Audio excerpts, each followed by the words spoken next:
Hi, Lauren. How are you? I'm doing so good. Thank you for having me here today. How Y- are you? I'm doing well, thank you. So, tell me about Legacy with Lala. Where was that born and Mm, why? Great question. So, I guess a little bit of a backstory is um, I came from corporate America, and like most of us, I'm sure, really just got burnt out in the grind and doing all of the things. And so, a couple years ago, about almost 7 years now, I found human design and I started learning about how my own energetics, um, kind of a way to be in alignment with the way I operate or am designed to operate.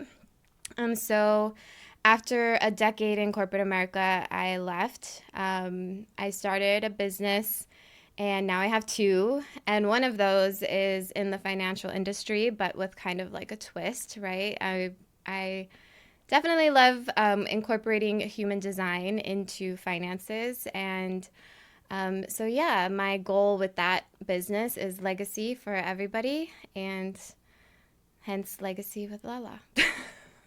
So, let me back up for just a Yeah. second. Can you explain Hmm. what human design is for Yeah. those people in the office that we all know who just don't really look at any of that stuff? Mm-hmm. Like, what would you say to them if they were like, Mm-hmm. Lauren, what is that? Yeah.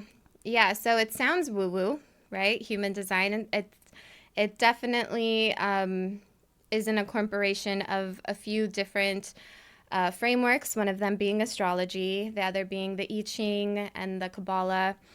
Um, but really, it's science. It's the science of differentiation. And what human design teaches us is that our body is the vessel. It is the reason we are having a human experience, because otherwise we would not be having a human experience if our body wasn't working, right? That doesn't mean you wouldn't exist because you are still an energetic body, but you would not be able to experience this 3D plane, hence have a human experience. So, human design is the energetic blueprint of your vessel. Okay, so Ooh. people often think they're running the show, they're making the decisions, but they're actually making all these decisions from their mind when your body is the one that's supposed to run the show because that's the reason you're here. And so human design teaches you how to use your energetics that your vessel came here to use in order to live in alignment and make decisions that are actually correct for you. Let's unpack that for a second because here I am sitting here like, am I living from the mind right now? What am I doing? Oh my Most people gosh. are. Right. And even people in their own human design experiment, we're all human and we're conditioned from the minute we get here. Whether it's the food we eat, the people we're around, our environment, our family, we inherit, you know, belief systems and all of the things. And so we are all conditioned to not be our true selves, Mm. according to your own blueprint, right? Your own energetics. And so the human design experiment, I've been in mine for over 6 years. It's just really coming to a point where you can be aware that you're, operating from the mind again, and then tune in and listen to your body and follow what we call your strategy and authority in order to make decisions that are correct for you. So, okay, let me ask you this. Do you Mm-hmm. remember the moment of when you were like, "Hold on. I see human design and like Mm. that sounds kind of cool, but like what made you actually go down that I don't want to say rabbit hole, but Mm-hmm. down that life path?" I think it's definitely a slow journey for most people at first, because when you hear your human design and you read, your design type, your aura type, it may resonate with some things and it may not. I know completely, most people are going to be like, yeah, that doesn't sound like me. And again, that's because you're living in a way that's not correct for you. So of course you're not going to relate to something that is actually correct for you, right? I'll give you an example. Generators is the most common type. We live in a generator world, whether you're a generator or a manifesting generator.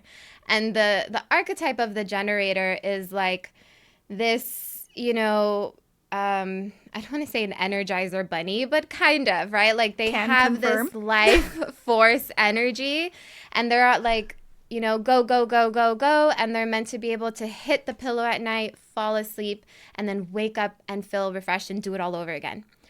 But most people are not doing the things they love. They're not doing what lights them up, right? So if you're a generator and you hear that and you're like, I'm tired all the time. I don't have this so-called life force energy that you're talking about. I'm like literally burnt out all the time. Well, yeah, because you're not listening to your strategy and authority. When you are living in a way that is not correct for you, your life force energy is actually pinched off from you. So if you're in a job you hate, if you're never doing anything that lights you up, that your sacral response says yes to, and you're, constantly saying yes out of like obligation or feeling bad or feeling guilty, you're not going to resonate to your type because you're actually living in your not self theme, which is frustration. So you're probably going to be very frustrated and not resonate with that beautiful life force energy. And so it's a slow integration, I would say, from learning your design type, your strategy and authority.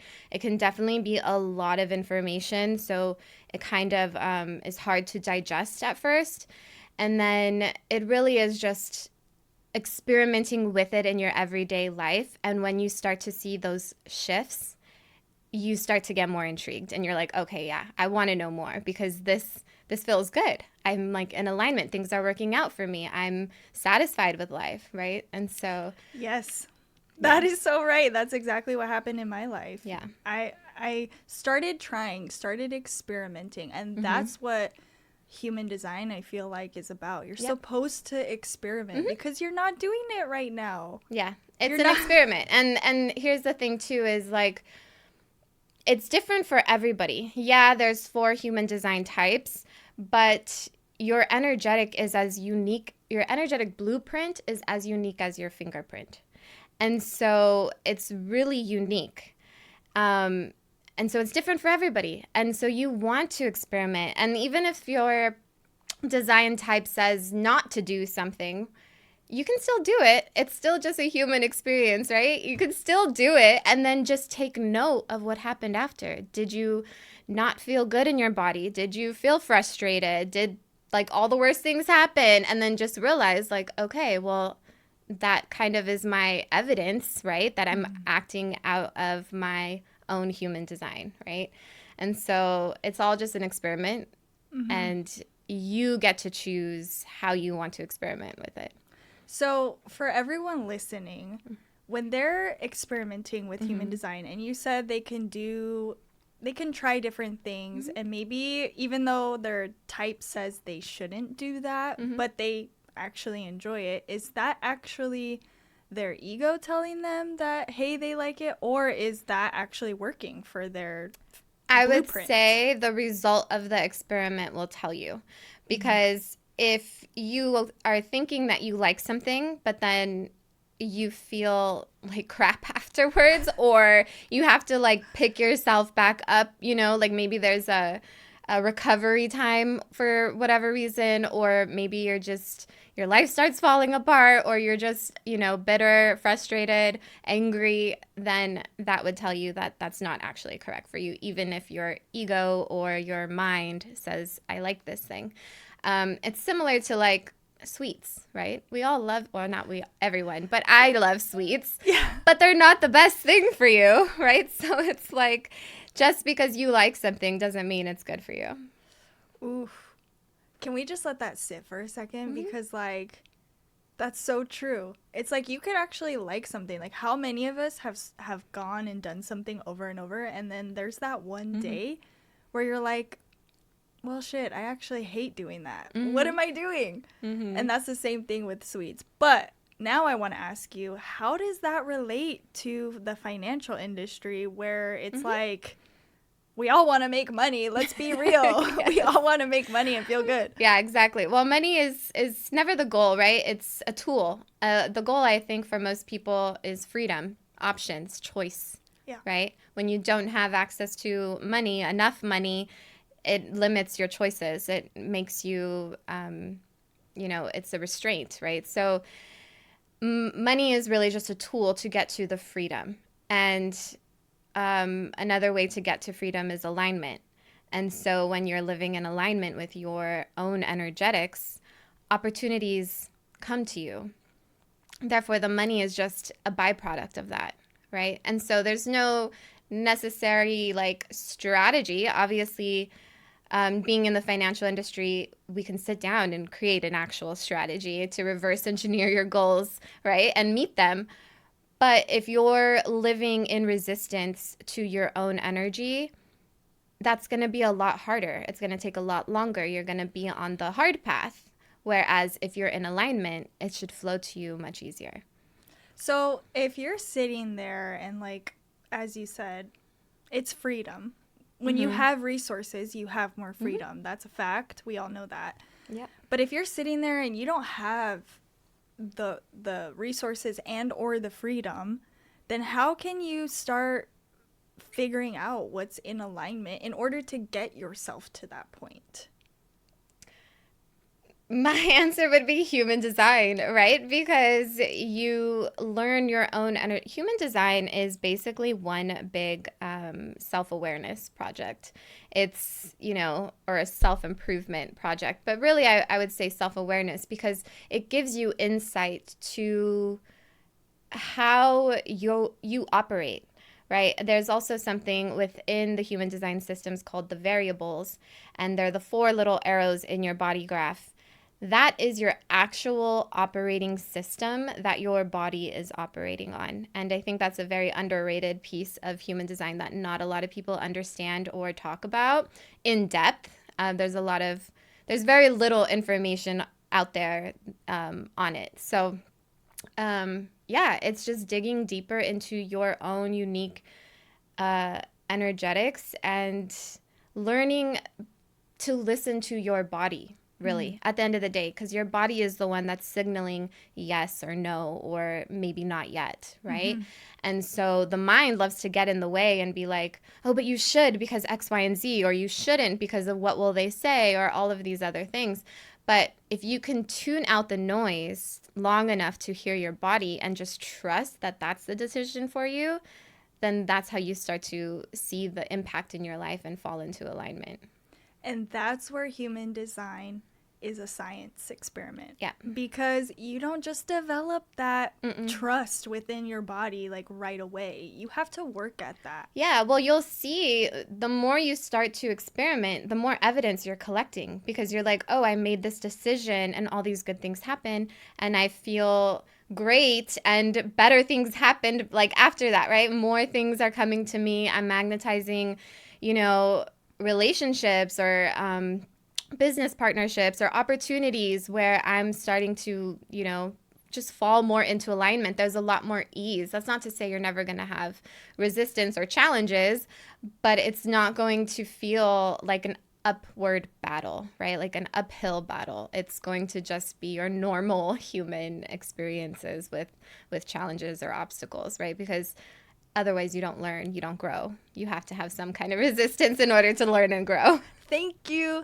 I have been saying that on Medicine of the Soul for so long that life isn't meant to just be one big like kumbaya, right? Experience. It's meant to be a human experience. You're gonna have things, right? Yeah, definitely. But I want to circle back to the arrows because I know for a fact you've been living with the arrows and working through your own. So tell me a little bit about why you think people don't talk about it and like what has it shown you? One, it's really complex, I would say. And 2, most human design charts out there probably don't even show you them. I have a couple apps on my phone, obviously, and one of them doesn't even show you your arrows. And I've ran into a lot of charts that actually don't even have your arrows on it. And so I think it's just like maybe people don't know about it. right? There's literally no other information on your body graph other than those 4 arrows. And so it's like if you don't know to dig there, you're not going to understand what that means unless you hear it from someone else.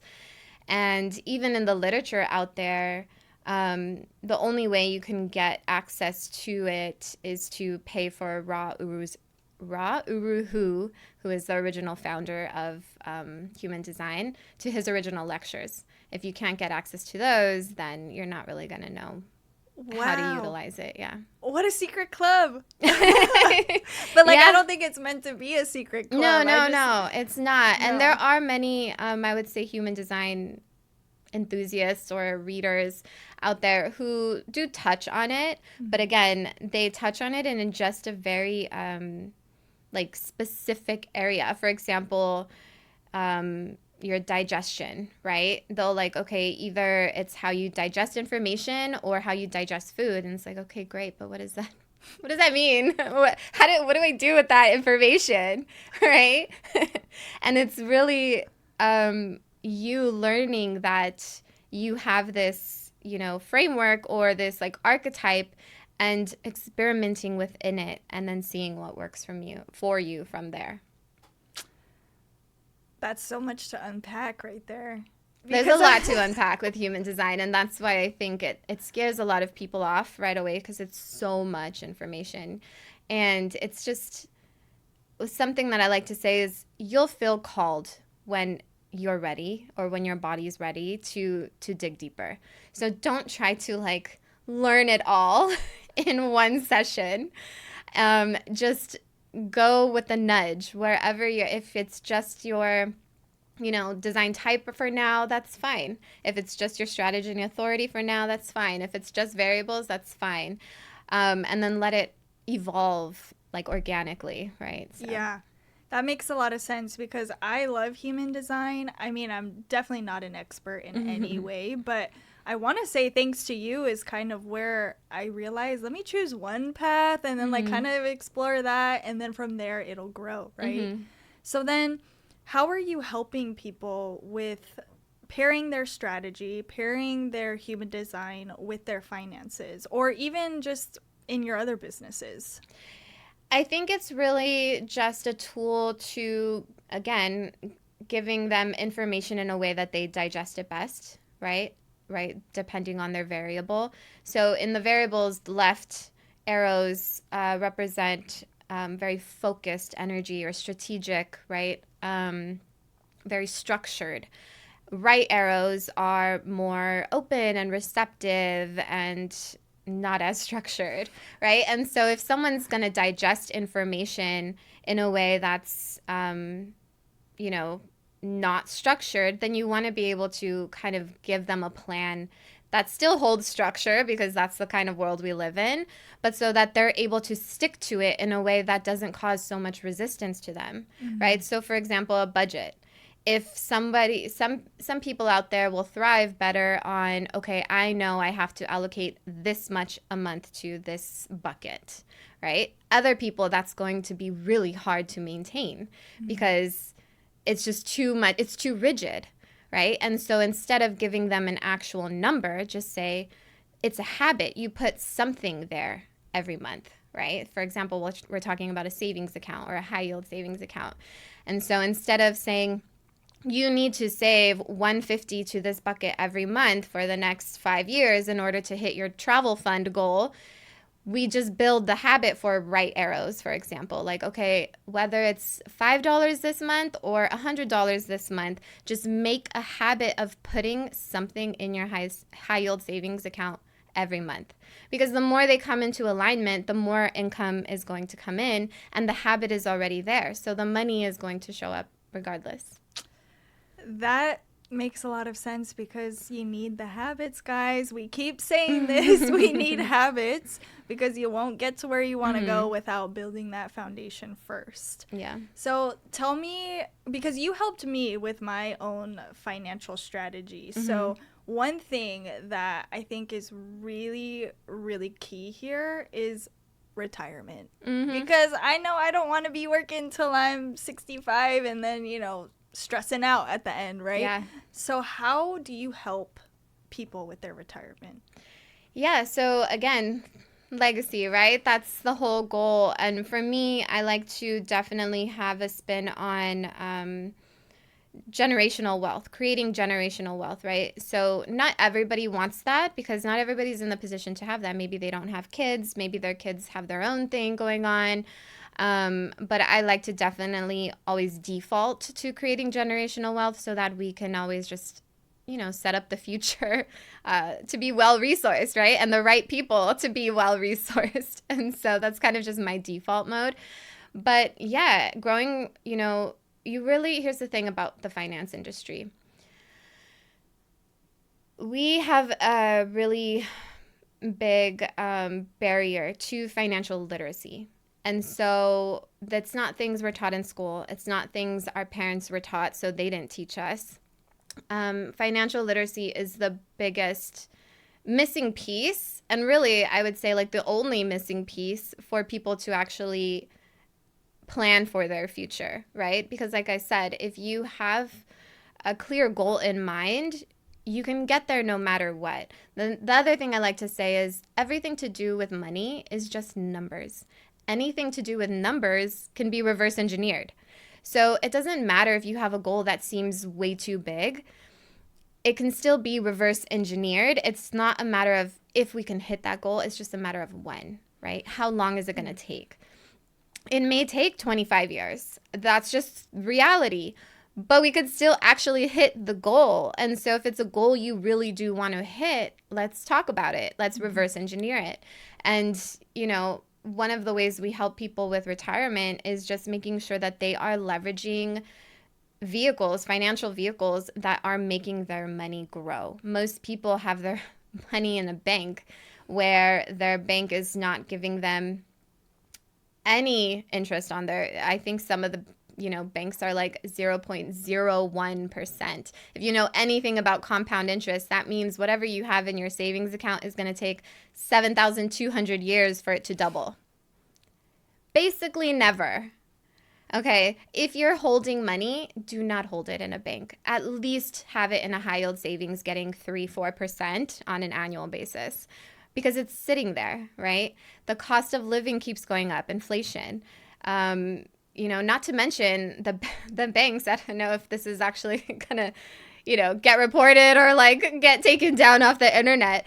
But the banks are using your money that's sitting there to invest them in the vehicles that we show you to make money on your money, right? So might as well skip the middleman and put your money in a vehicle that gives you the money directly or the interest directly.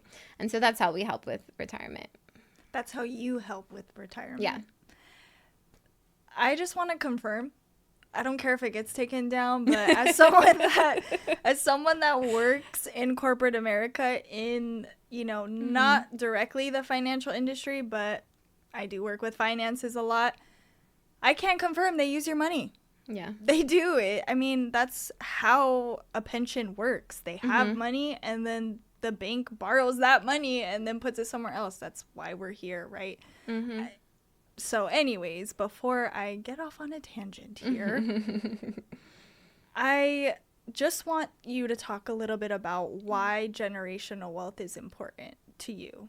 Because I think it's important for people to kind of understand, like, it's not just about us right now. It's also about, like, if we do decide to have families or maybe someone else that we want to pass something down to. Exactly. Yeah. Future generation, regardless, right? So even if you don't plan on having kids, maybe you're an aunt, maybe you're an uncle, maybe you're going to be, I don't know, take in some kind of, apprentice or something along the way, right? Like someone you really want to support when they're young, right? And give them the best future possible, right? You think that they can do things and make changes and their mindset or their heart is in the right place. You want them well resourced, right? That's how we're going to make changes in this world.